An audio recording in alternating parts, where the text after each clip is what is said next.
Hello everyone, welcome back. Hope you are doing good. இன்னைக்கு இந்த வீடியோவில் நம்ம இங்கிலீஷில் இனிமையாகவும் ஈஸியாகவும் நம்ம சென்டென்ஸ் மேக் பண்ணி எப்படி பேசலாம் அப்படிங்கிறத பற்றி பார்க்க போகிறோங்க.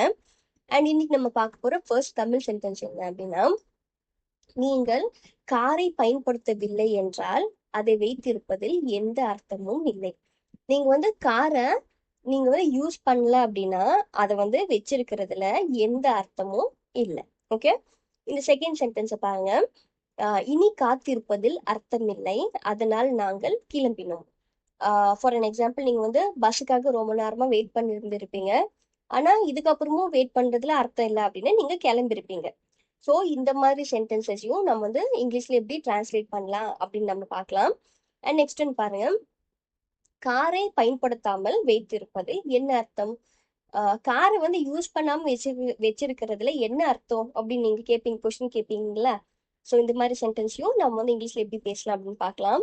அண்ட் நெக்ஸ்ட் பாருங்க, உங்களால் கட்டுப்படுத்த முடியாத விஷயங்களை பத்தி கவலைப்படுவதில் அர்த்தம் இல்லை. உங்களால கண்ட்ரோல் பண்ண முடியாத விஷயங்களை பத்தி நீங்க கவலைப்படுறதுல அர்த்தம் இல்லை. ஸோ இந்த சென்டென்சஸ் எல்லாத்துலயும் நம்ம காமனா பார்க்கக்கூடிய சில வேர்ட்ஸ் என்ன அப்படின்னா, அர்த்தம் இல்லை, அதுக்கப்புறம் என்ன அர்த்தம். ஓகே, ஸோ இந்த ரெண்டு வேர்ட்ஸும் நம்ம இங்கிலீஷ்ல நம்ம எந்த வேர்ட்ஸை வச்சு நம்ம சென்டென்ஸ் மேக் பண்ணி பேசலாம் அப்படிங்கறத நம்ம பார்க்கலாம்.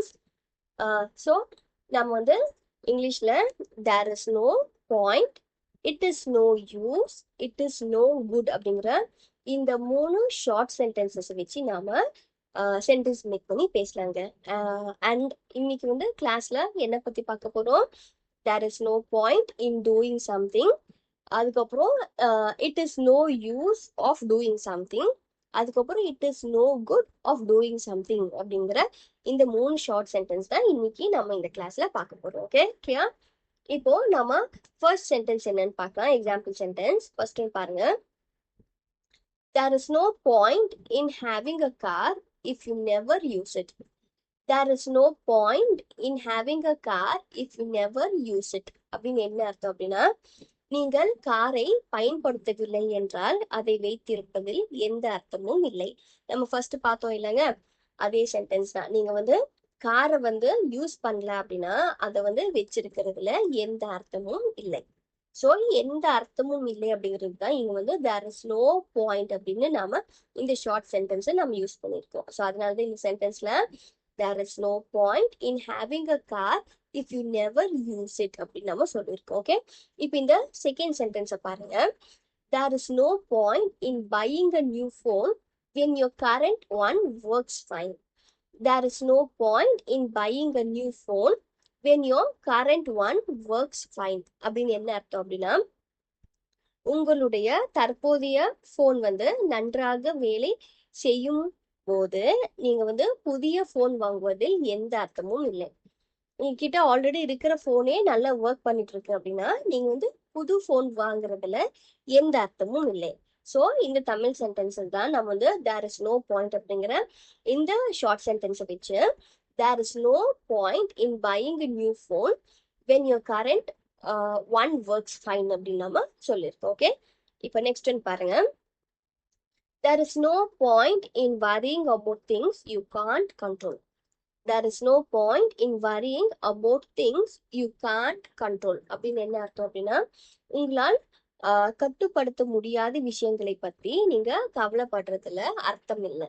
ஓகே, உங்களால கட்டுப்படுத்த முடியாத விஷயங்களை பத்தி கவலைப்படுறதுல அர்த்தம் இல்லை. ஸோ இந்த சென்டென்ஸ்ல இந்த அர்த்தம் இல்லை அப்படிங்கிறதுக்கு தான் நம்ம தேர் இஸ் நோ பாயிண்ட் அப்படிங்கிற இந்த ஷார்ட் சென்டென்ஸை வச்சு there is no point in worrying about things you can't control அப்படின்னு நம்ம சொல்லியிருக்கோம். ஓகே, நெக்ஸ்ட் பாருங்க. There is no point in going to the store if they have already closed. There is no point in going to the store if they have already closed.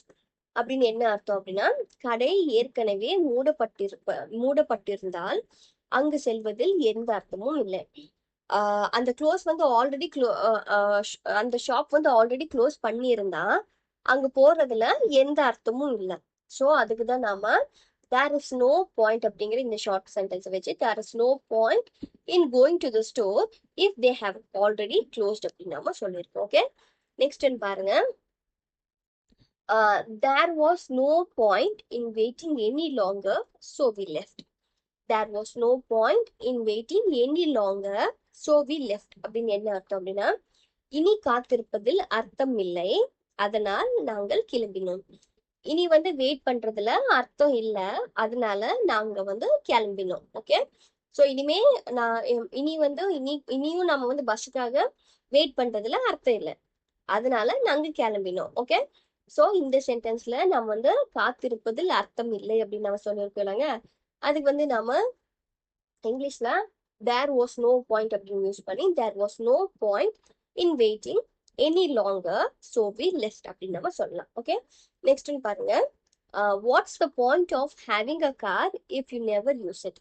Watts the point of having a car if you never use it அப்படின்னு என்ன அர்த்தம் அப்படின்னா, காரை பயன்படுத்தாமல் வைத்திருப்பதில் என்ன அர்த்தம், காரை வந்து யூஸ் பண்ணாம வச்சிருப்பதுல என்ன அர்த்தம் அப்படின்னு நம்ம தமிழ்ல கேட்போம்லங்க, அது வந்து இங்கிலீஷ்ல நம்ம what's the point of having a car if you never use it அப்படின்னு நம்ம இங்கிலீஷ்ல கேட்கலாம். ஓகே, நெக்ஸ்ட் பாருங்க. It's no use worrying about what happened, there is nothing you can do about it.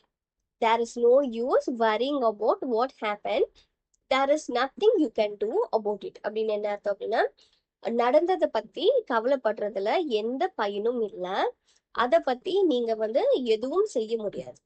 நடந்ததை பத்தி கவலைப்படுறதுல எந்த அர்த்தம் இல்லை, அதை பத்தி நீங்க வந்து எதுவும் அதை பத்தி அந்த விஷயத்தை பத்தி நீங்க வந்து இப்போ எதுவும் செய்ய முடியாது அப்படிங்கிற இந்த தமிழ் சென்டென்ஸை நம்ம வந்து எப்படி ஃப்ரேம் பண்ணியிருப்போம், நம்ம வந்து there is no use. Okay, there is no use worrying about what happen, there is nothing you can do about it அப்படின்னு நம்ம ஃப்ரேம் பண்ணியிருக்கோம். ஓகே, அண்ட் நெக்ஸ்ட் பாருங்க.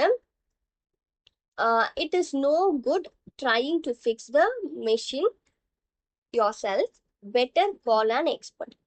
There is no good trying to fix a machine yourself, better call an expert அப்படின்னு என்ன அர்த்தம் அப்படின்னா, இப்போ கெட்டு போன ஒரு மிஷினை நீங்க வந்து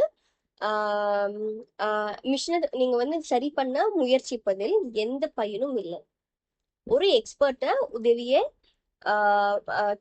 கேட்கறது நல்லது. அதாவது நீங்க வந்து ஒரு கெட்டு போன மிஷினை வந்து நீங்களே சரி பண்றேன்னு ட்ரை பண்றதுல அதுல வந்து அர்த்தம் இல்ல, நீங்க வந்து ஒரு எக்ஸ்பர்ட்டை வந்து நீங்க உதவிக்கு நீங்க அழைக்கலாம் அப்படின்றது தான். ஸோ இந்த சென்டென்ஸை நம்ம இங்கிலீஷ்ல கொஞ்சம் ஈஸியா எப்படி சொல்லலாம் அப்படின்னா, இட் இஸ் நோ குட் அப்படிங்கிற இந்த ஷார்ட் சென்டென்ஸை வச்சு it is no good trying to fix the machine yourself, better call an expert அப்படின்னு நம்ம சொல்லலாம். Okay, and that is all for today. இன்னைக்கு நாம பார்த்த இந்த 3 ஷார்ட் சென்டென்ஸ், அதாவது தேர் இஸ் நோ பாயிண்ட், அதுக்கப்புறம் தேர் இஸ் நோ யூஸ், அதுக்கப்புறம் it is no good. Okay, இந்த 3மே உங்களுக்கு ரொம்ப யூஸ்ஃபுல்லா இருக்கும்னு நினைக்கிறேங்க. இதே மாதிரி நெக்ஸ்ட் வீடியோல பார்க்கலாம். Until then thank you, happy learning.